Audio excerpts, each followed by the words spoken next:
Hello guys, എല്ലാവർക്കും എൻ്റെ വീണ്ടും ഒരു വീഡിയോയിലേക്ക് സ്വാഗതം. അപ്പോൾ ഇതെന്താ നിങ്ങൾക്ക് അറിയാവോ? ഇതാണ് നമ്മുടെ പഴയ കാലത്തെ ലോക്കർ. കണ്ടാ, ഇതിപ്പോ വറക്കിയില്ല കേട്ടാ. ഞാൻ വറക്കിയെന്നൊക്കെ കിട്ടിയപ്പോ നോക്കി, പക്ഷെ ഇത് വറക്കിയില്ലട്ടാ. അപ്പൊ ഈ പഴയ കാലത്തെ പൈസകളൊക്കെ കണ്ടിട്ടില്ലേ? ഈ പഴയ കാലത്തെ പൈസകളൊക്കെ അതൊന്നും ഇപ്പല്ല. ഈ പഴയ കാലത്ത് ചിലര് വിചാരിക്കും ഈ പഴയ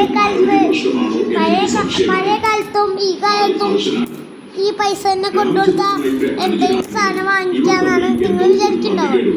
പക്ഷെ അങ്ങനെയല്ല ഗൈസ്, ഇത് ഞങ്ങൾ വാങ്ങാൻ പറ്റില്ല. പഴയ സ്ഥലത്തൊക്കെ സാധനങ്ങളുടെ ഇതൊക്കെ കഴിഞ്ഞു പോയി. ഇത് ഒന്നും വാങ്ങാൻ പറ്റത്തില്ല. അപ്പൊ നിങ്ങളുണ്ടല്ലോ, ഒരു കാര്യം പറയാനുണ്ട്. ഇന്ന് ക്ലാസ് എടുക്കാൻ പോണ ഇതാണ്. നിങ്ങൾ ബീഹാറിലൊക്കെ കണ്ടിട്ടുണ്ടാകും. ചിലവര് ഇങ്ങനെ കുട്ടിയൊക്കെ കിട്ടിയവര് ഇങ്ങനെ നിൽക്കുന്നത് നമ്മൾ വീട്ടിൽ ഇതാക്കി തരാം. കണ്ടോ, ഇതാണ് പണ്ടത്തെ ബീഹാറിലെ വീടുകളും അന്നേകാലികളും ആൾക്കാരൊക്കെ ഈ രൂപത്തിലാണ് കണ്ടോ, ഈ രൂപത്തിലാണ് അവർ ഉണ്ടാവുന്നത്. പക്ഷെ ഇപ്പൊ അങ്ങനെയല്ല ഗൈസ്.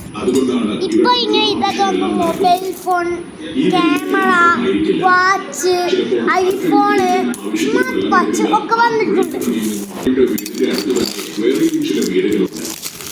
ഇതൊക്കെ നിറച്ച് സാധനങ്ങളാട്ടാ, നിറച്ചിട്ട് പണ്ടത്തെ അമ്മത്തിന്റെ ചാക്കുണ്ട്. ആ ചാക്ക് നിറച്ചിങ്ങനത്തെ പൈസകളാണ് ഗൈസ്. ഞാനിത് കണ്ടപ്പോ ഞെട്ടിപ്പോയിട്ടാ. നിങ്ങൾ ഇത് കണ്ടിട്ടുണ്ടാവും പഴയ കാലത്തെ കാളവണ്ടികളൊക്കെ. പഴയ കാലത്തെ ആൾക്കാര് ഇങ്ങനെ ഇതൊക്കെ ചെയ്യാൻ പോകത്തില്ലേ?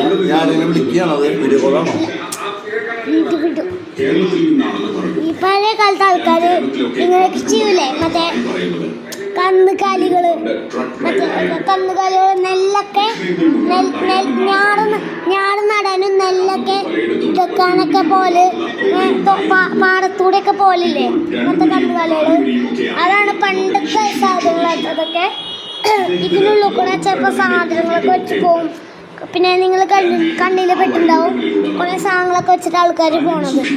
നമ്മൾ പരിചയപ്പെടുത്തി തരാൻ പോണത് പഴയ കാലത്ത് ഇതറിയുണ്ടാവും. ഇതാണ് പഴയ കാലത്തെ ഒരു സ്വാമിൻ്റെ ആശ്രമമുണ്ട്, അതാണ് ഇത്. പിന്നെ ഉള്ളത് ഇതൊരു വീടാണ്. പിന്നെ ഉള്ളത് ഒരു അമ്പലമാണ്. അമ്പലം കണ്ടാൽ മനസ്സിലാവും, ആ കൊടിമരങ്ങൾ ഉള്ളതുകൊണ്ട്. പിന്നെ കണ്ട അത് മനസ്സിലാവും. ഇതാണ് നമ്മുടെ ശ്രീരാമൻ്റെ അമ്പ്. എത്ര വലിപ്പമുള്ള അറിയോ നിങ്ങൾക്ക് ശ്രീരാമൻ്റെ ഈ അമ്പ്? ബൈ. ഇനി പുതിയ വീഡിയോയുമായി വരാം.